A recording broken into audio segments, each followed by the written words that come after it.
Today we're talking on Alimentos y Emociones podcast to Ali Files, who is a university academic fellow interested in the development and modification of the obesogenic health behaviors in early life. She completed her first degree in psychology at the University of Edinburgh before joining University College London's Health Behaviour Research Centre as a research assistant working on the newly established population-based twin birth cohort Gemini. Ali undertook her PhD with Professor Jane Wardlaw at University College London, examining the etiology of children's food preferences. She has held postdoctoral positions both internationally and nationally in the Institute of Health and Biomedical Innovation at Queensland University of Technology in Australia, the Department of Primary Care and Public Health Sciences at King's College London, and the Department of Behavioural Science and Health at University College London. For the past 6 years, she has been the Deputy Director of the Gemini Twin Study, which aims to advance understanding of the genetic and environmental influences on appetite and growth. Ali is an honorary senior research associate at University College London and is a member of the NIHR Obesity Policy Research Unit, Environment and Behaviour Team. She is currently the principal investigator for an ESRC UKRI Rapid Response to COVID-19 Award, investigating the impacts of the pandemic and lockdown restrictions on the health and well-being of UK families. Ali is also an investigator on a collaborative project with the social impact organisation, the Institute of Grocery Distribution, using supermarket data to test different ways to encourage healthy and sustainable eating. She is interested in early childhood health behaviors with a particular focus on food preferences and increasing children's fruit and vegetable consumption. She has contributed to several randomized controlled trials targeting early life, diet, and obesity prevention. We welcome her today to talk about food preferences in children. Hello, everybody. It's really good to be back, and I'm very happy to, welcome you all again to Alimentos y Emociones podcast. And today we have Ali Files, who is here, and he's going to talk to us all sort of food preference related information. Hi, Ali. How are you today? Hi, Claudia. I'm good, thanks. Thank you very much for having me on. It's really great to see you. It's a real pleasure. I just want everyone to know that Ali was one of my supervisors for my PhD. So it's good to see you again. I know. Yeah, it was, luckily. Just the scar has healed. Yes, no, the scar has healed. Ali, I'm going to start from the beginning, because I think you've got a really interesting story in how you get, onto this research and onto your work. How did you start? You're a psychologist by training, which I think is important to sort of settle here, because mostly dietitians listen to this sometimes. So how did you get into this field, and how did you start? Yeah, so I did my undergraduate in psychology at the University of Edinburgh. And so when I graduated, I actually had no idea what I wanted to do. I think that's the same for a lot of people. And I moved to London and got a job kind of in industry, actually, in insurance for a year. And just a job, just any kind of graduate job I could get. And I very much realized that wasn't what I wanted to do.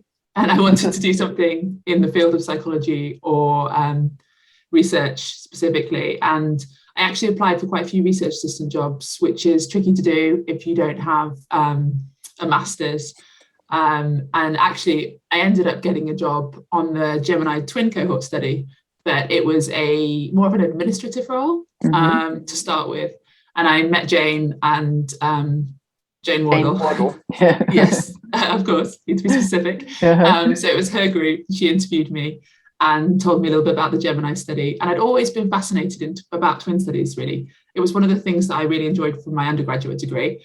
And I'd actually read a book by Nancy Segal, who's a very famous twin researcher and a twin herself, called Entwined Lives.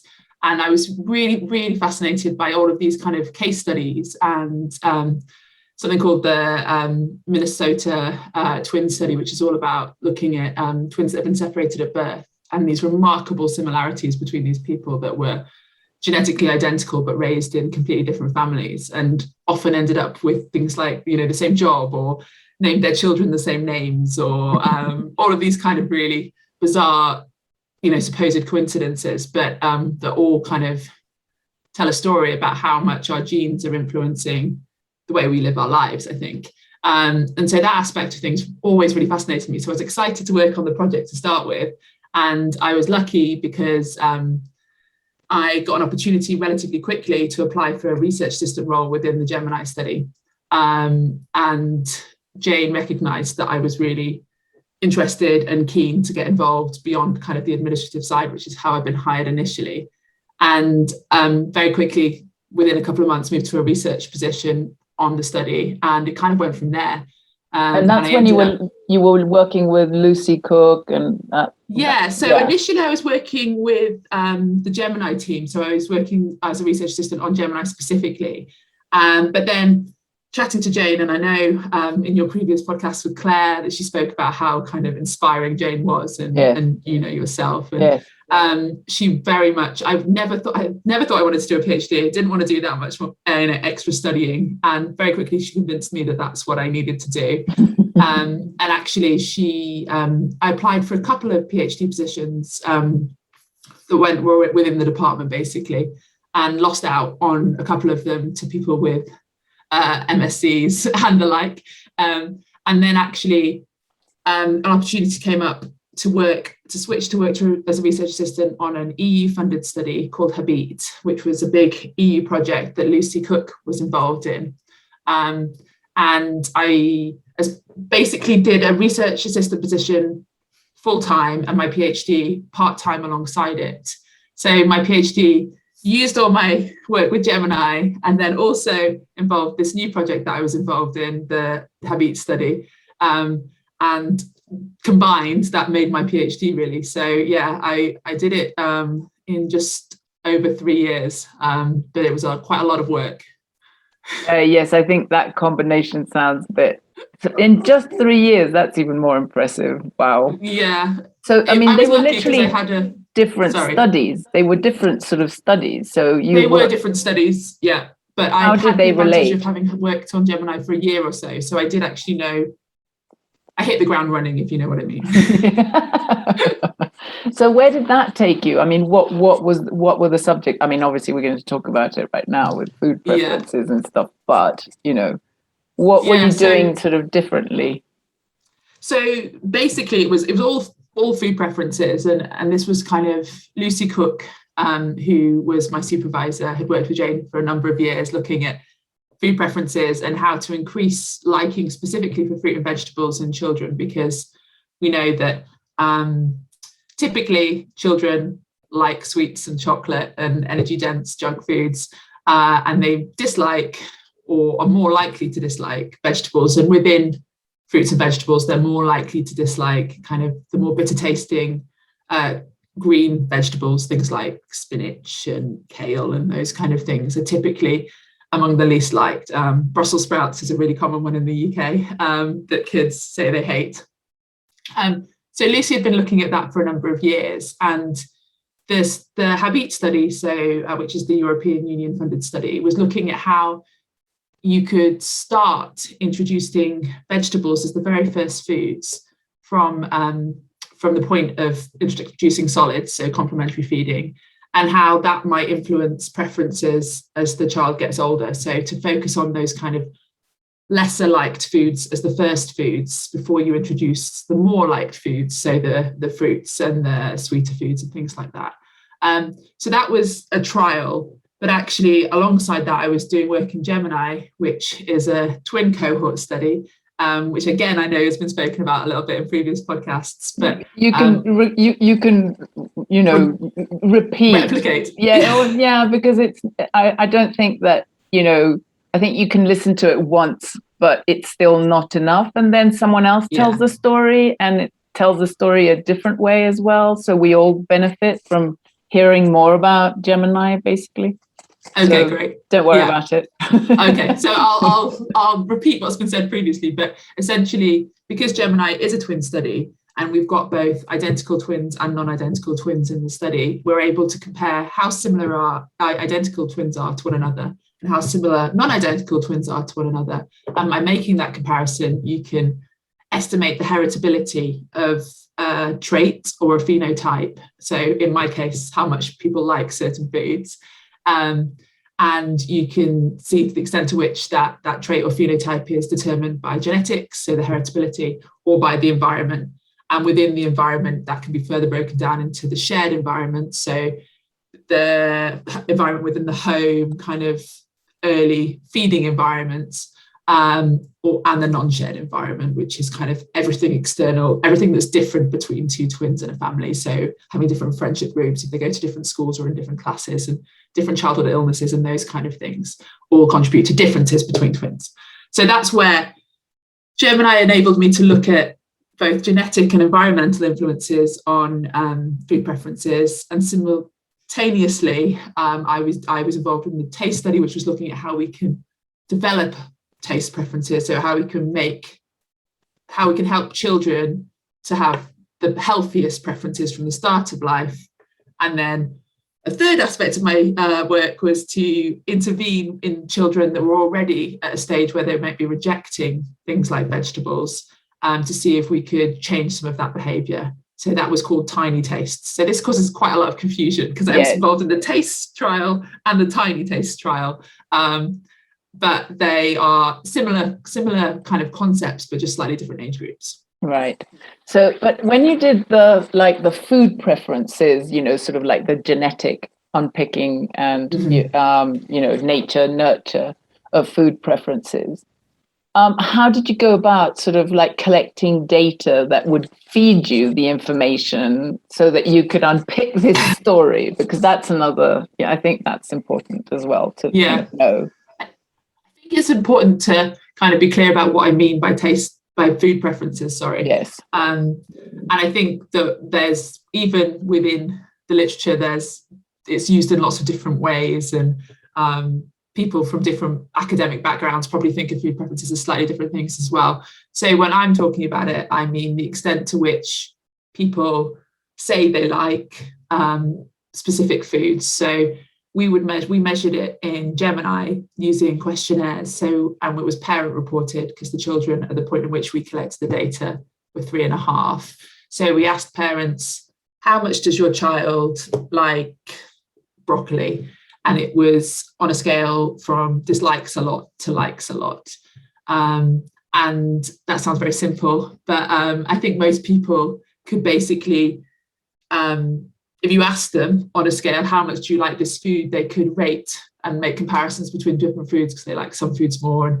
And almost, every parent likes a lot for chocolate because pretty much every child, not everyone, but with few exceptions, very much enjoys chocolate. And you'd probably see a similar thing for things like chips or fries, those kind of foods that are biscuits. Chocolate biscuits are really well liked and quite universally liked. So we found, when we made comparisons between different foods, that there was generally a really high liking among all children for those foods, and comparatively a lower liking for vegetables. Fruits are quite well liked because they tend to be sweet in flavour. Things like fish and meat can be a bit more of a struggle to get children to eat, especially when they're younger. So they tended to be a little bit less liked, whereas things like dairy, yogurt tend to be very highly liked. So they're the kind of group averages. But what we were interested in Gemini was the individual variation within those general tendencies and what determined that individual variation. Yeah.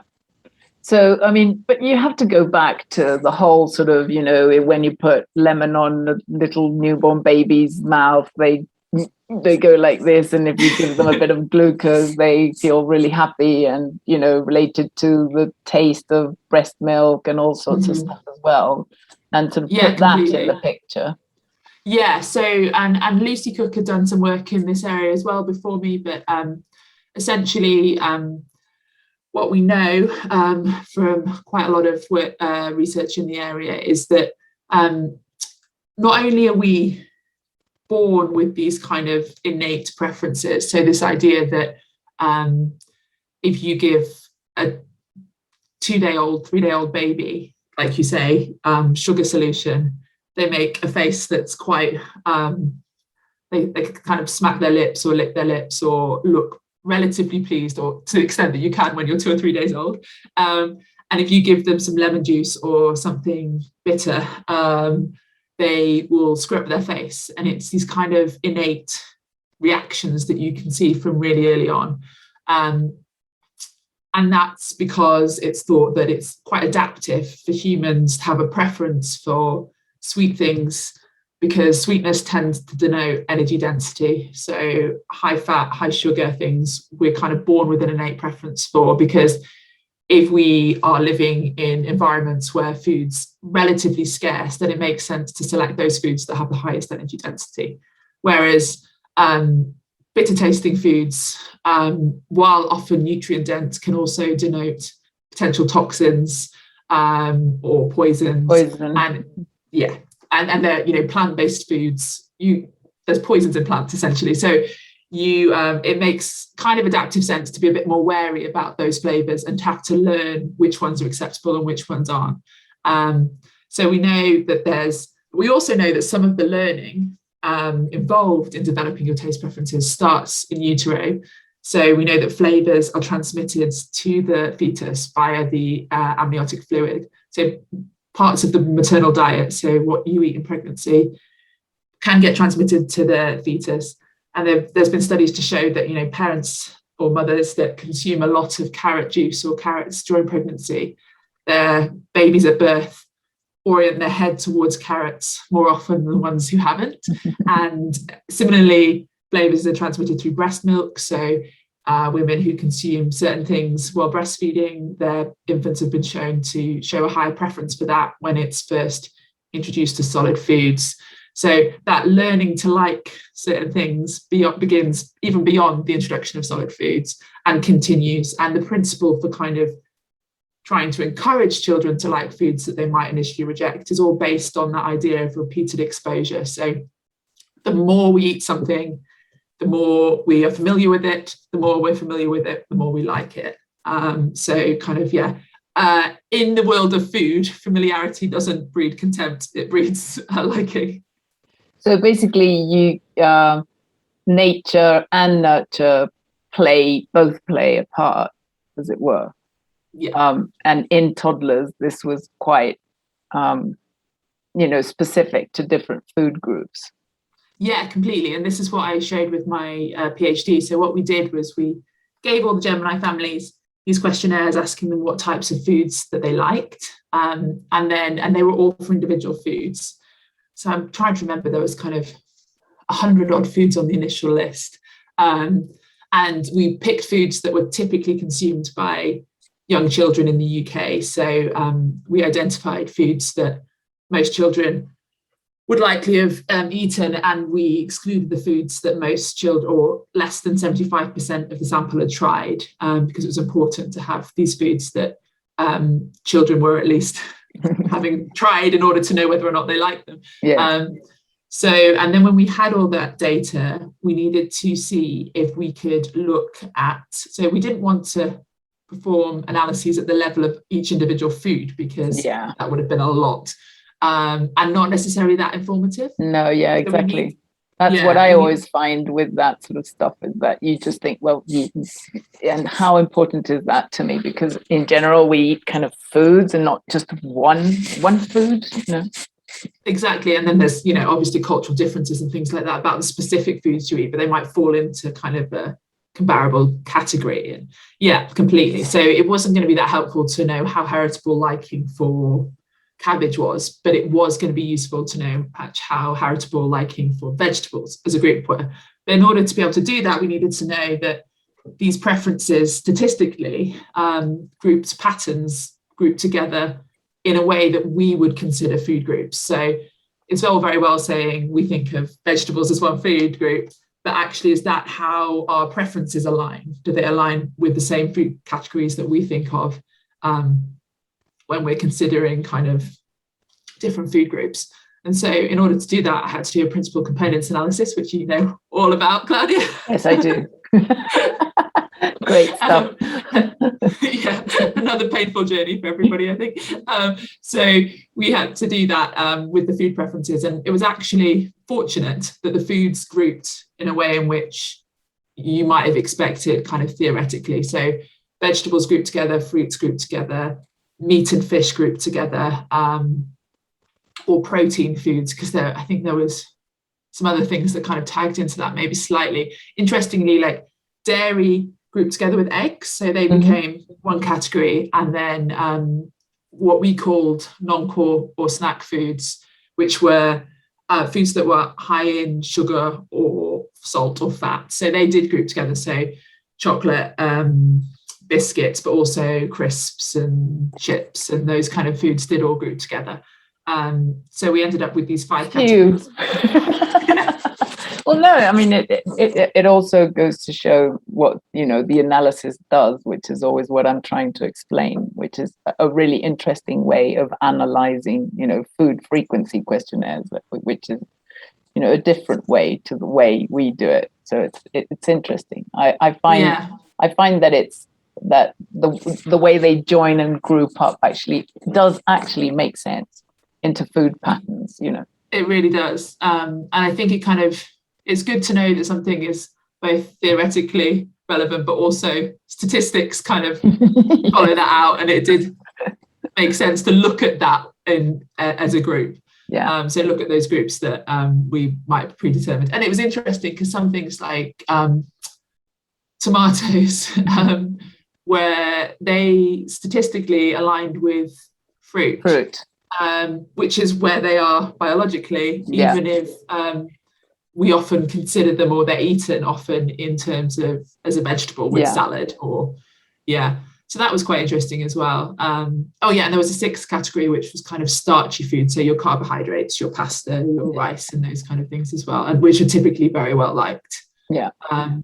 And when we did the twin analysis, looking at those different food groups, what we found was that there was a higher genetic influence on variation in liking for vegetables, fruits, and protein-based foods compared to the more liked dairy, starch, and non-core foods, which were more environmentally determined. So that kind of indicates that, and I think it probably ties into what a lot of parents feel when they're feeding their children, which is that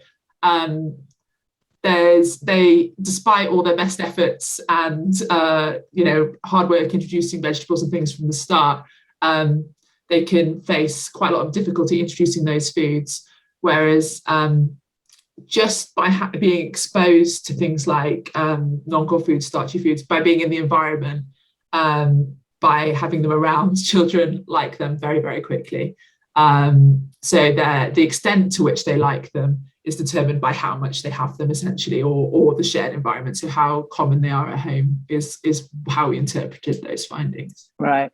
And so then you took that to the tiny tastes, basically. So if it's difficult or there's so much variability in the liking of sort of vegetables and protein food or whatever, but you did it just with vegetables because we just know how difficult it is to give them to children.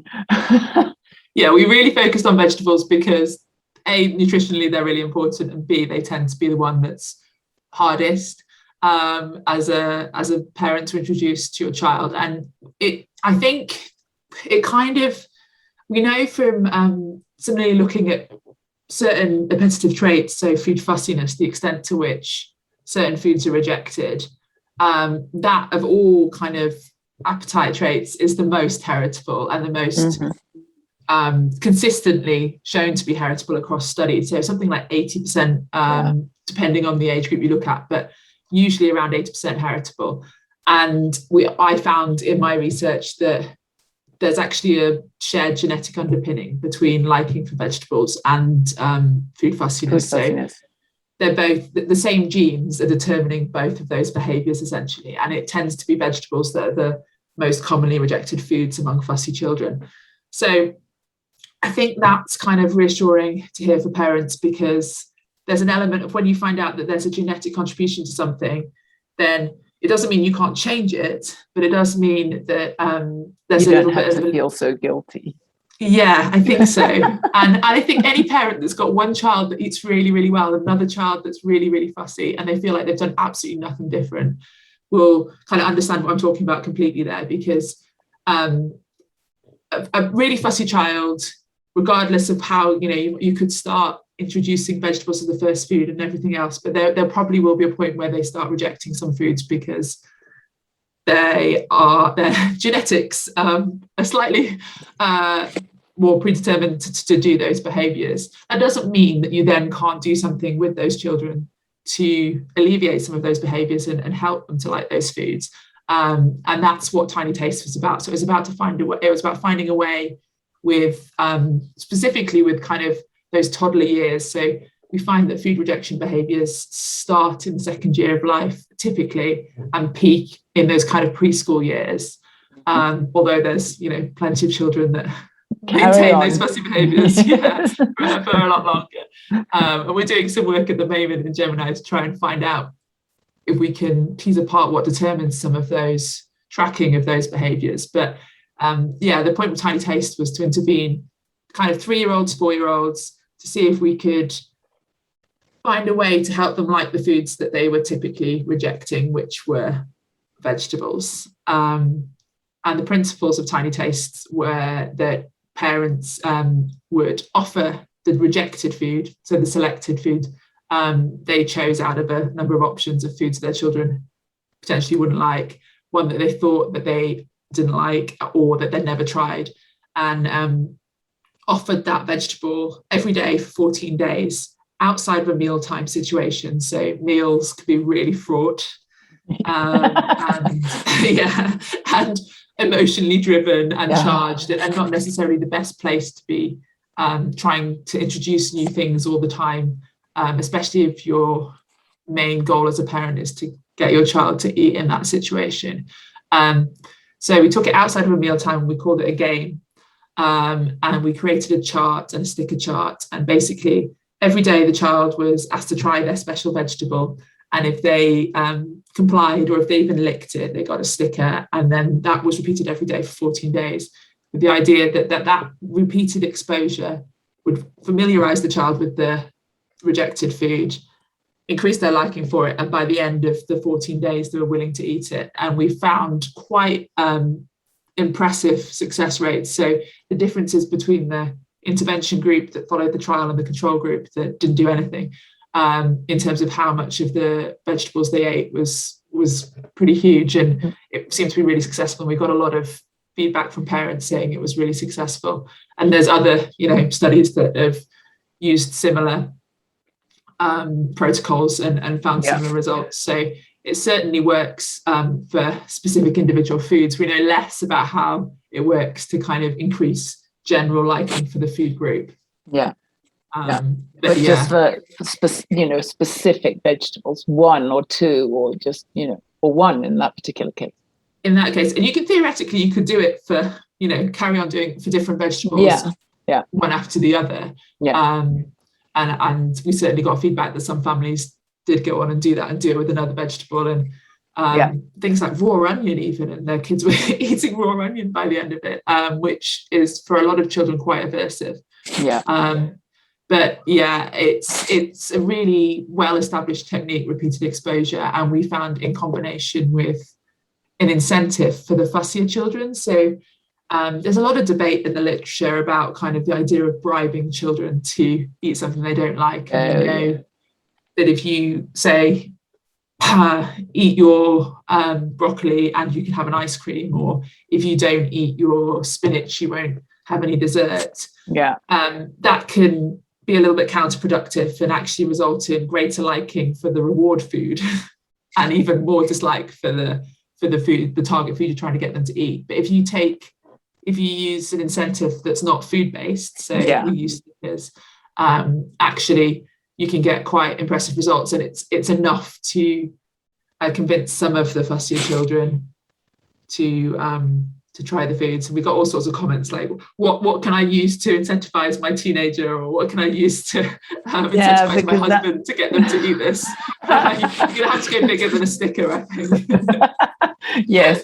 So I mean, this is really toddlers. I was just thinking that myself. What would you use to incentivize like a child? 7, 8. Yeah. Does the sticker work with an 8-year-old?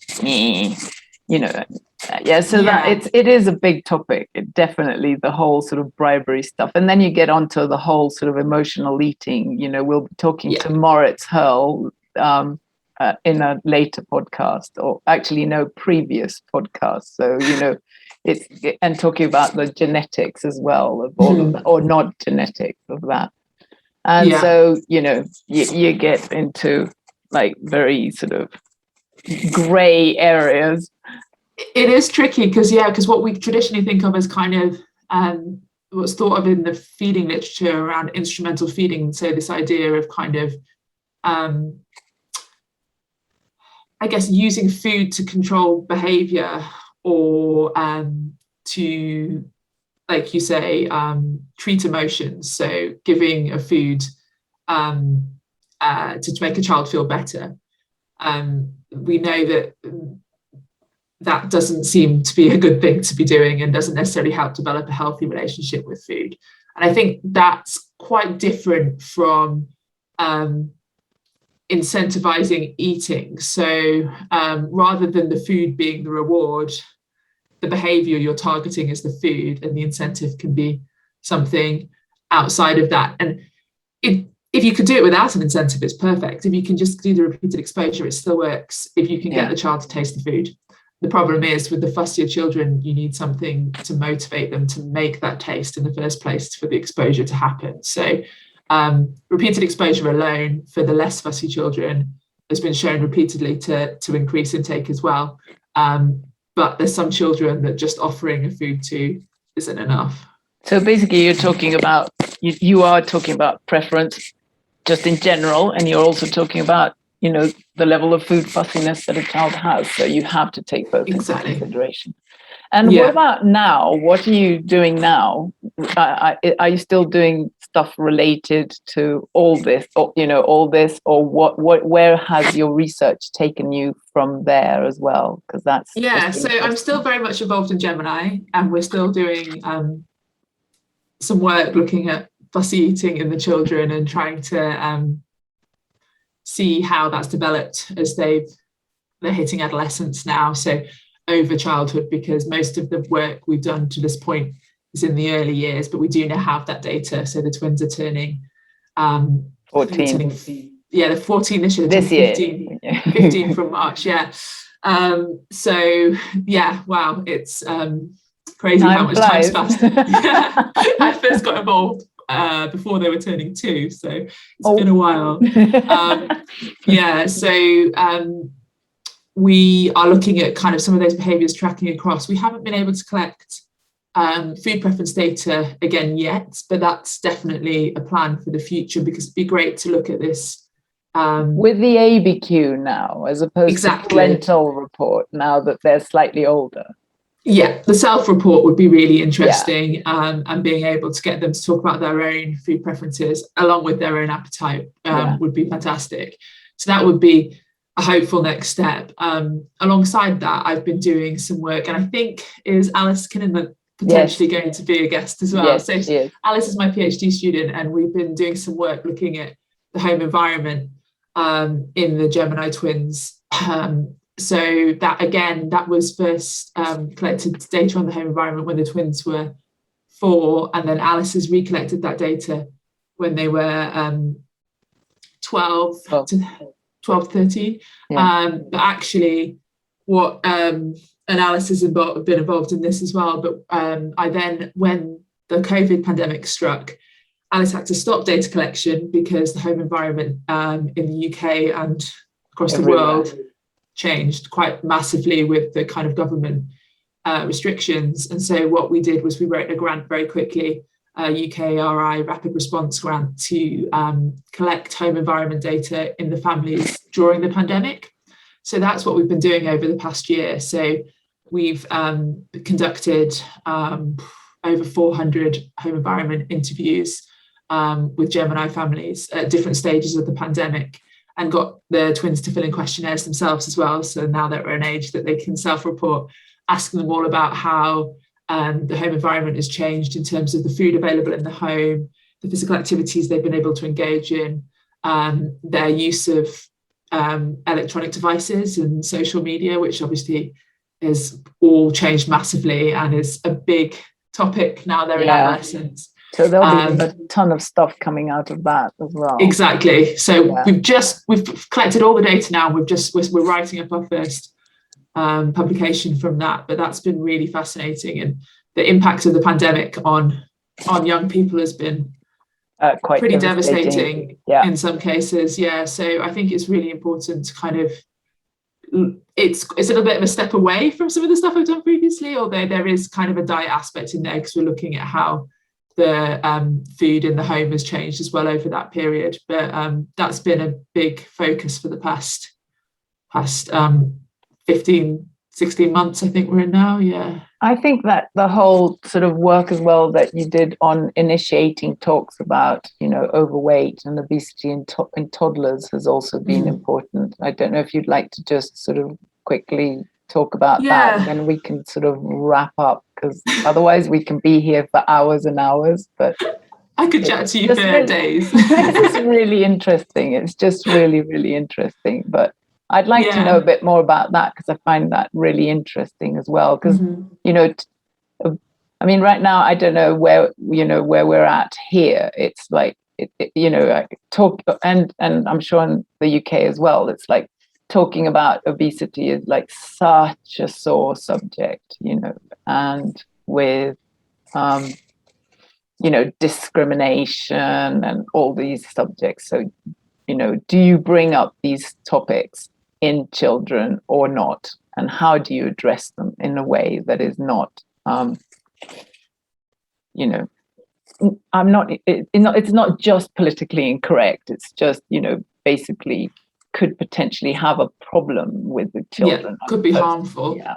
So this is something that Claire Llewellyn and I have spoken about for a number of years, and we had the opportunity to write a small grant several years back where we were particularly looking at this stage. So basically the idea that for the first year of life, there's so much focus on healthy growth and just growth generally. So as a new mother or a new parent, the baby is gaining weight, that's fantastic. And so all the focus is on weight gain, and you get positive feedback when the baby's gained weight, and everybody wants the baby to gain weight quickly.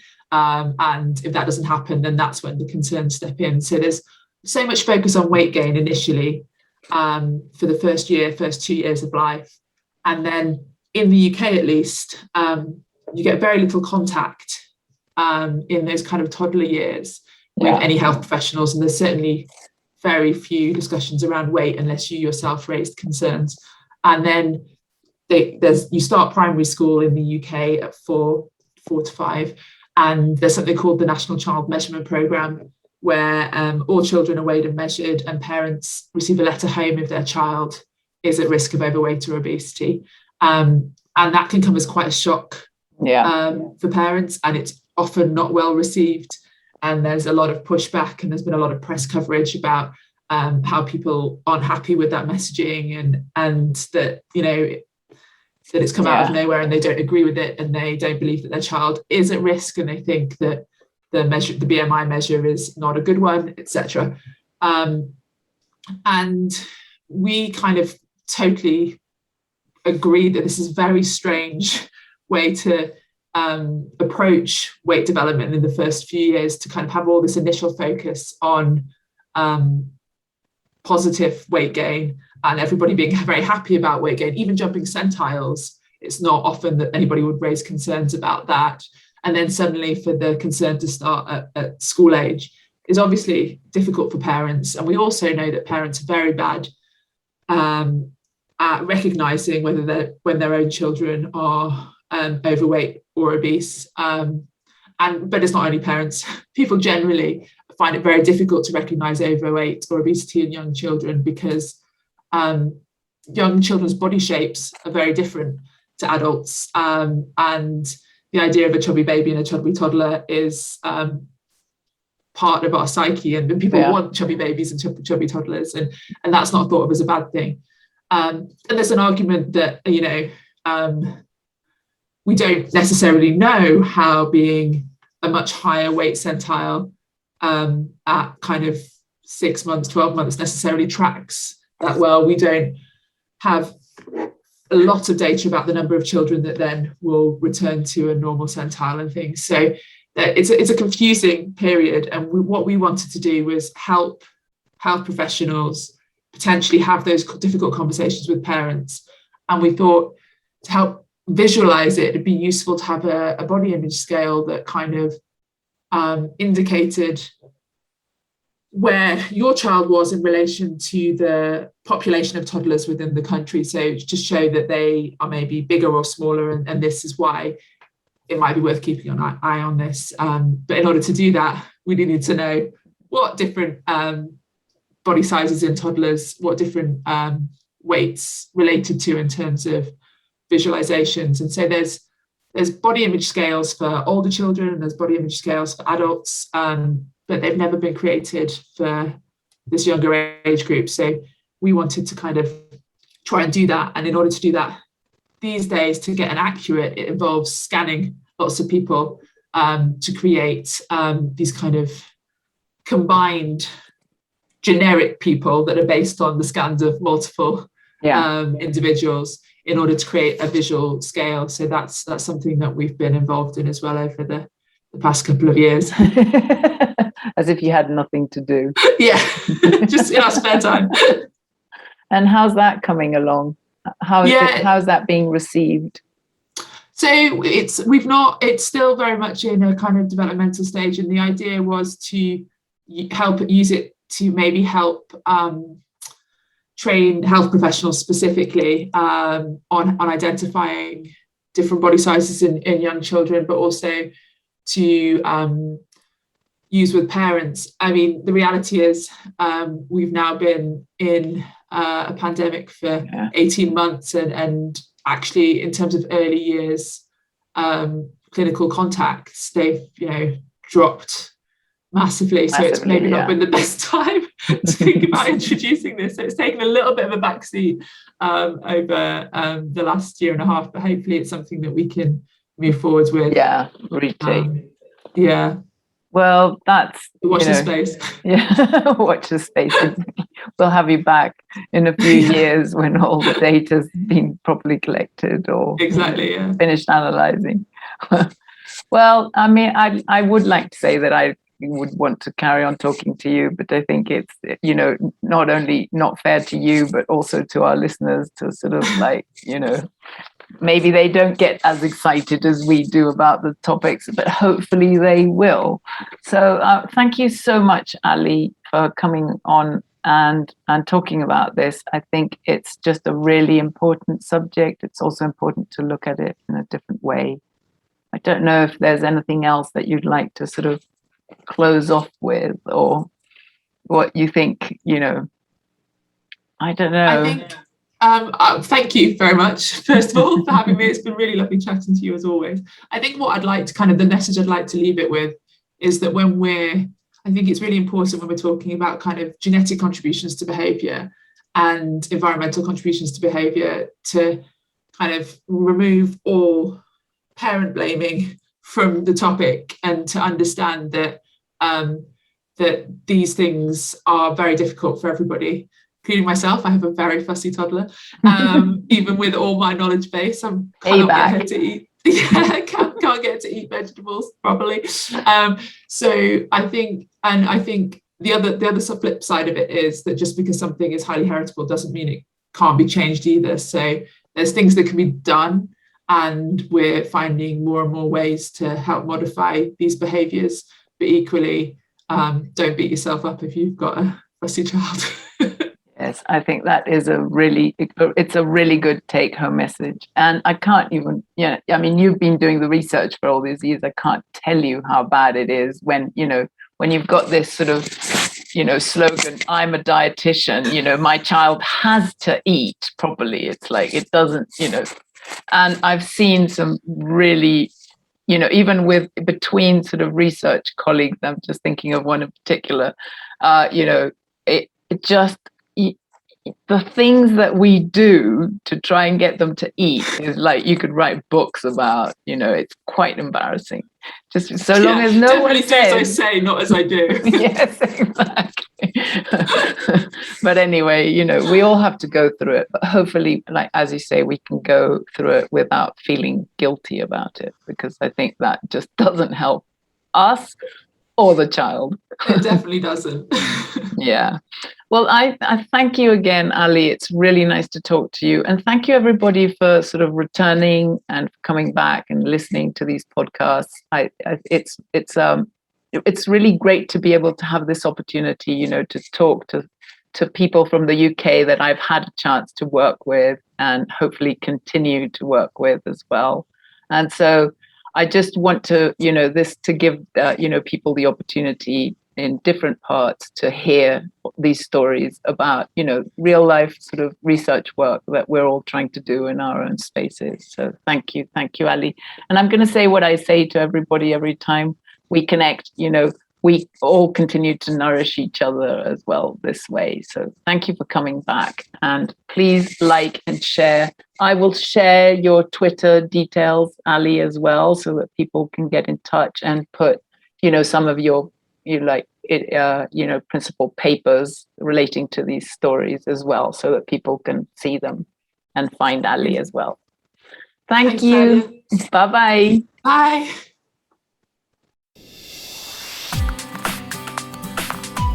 Nos vemos en un próximo episodio de Alimentos y Emociones Podcast. Y recuerda, nos seguimos nutriendo.